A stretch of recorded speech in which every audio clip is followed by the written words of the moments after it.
Hello বন্ধুরা, সুপ্রভাত, শুভ সকাল। দেখো আকাশের ওয়েদারটা কিন্তু ঝুলে আছে, মেঘলা করছে। আর এদিকে বলো, হ্যাঁ বলি দোকানদারকে দেখা পাবে। আর এদিকে বাগান, আর এদিকে মেয়ে কি করছে, ছবি আঁকছে। Good morning. এদিকে ছবি আঁকছে। এখন বাসন ধোবো, চান করব, এদিকে ডাল চাল ধোবো। আর এইদিকে দেখো ছাতু, মেয়ের বাবা দুজনে মিলে ছাতু তুলে এনেছে। আজকে ছাতু ভাজা হবে।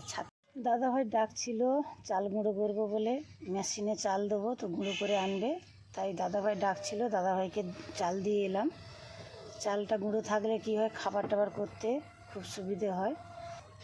এখন আমি ছাতুগুলোকে ধুয়ে নুন মাখিয়ে রাখবো, রেখে স্নান করব, তার পুজো করব। তারপরে বন্ধুরা টাটা।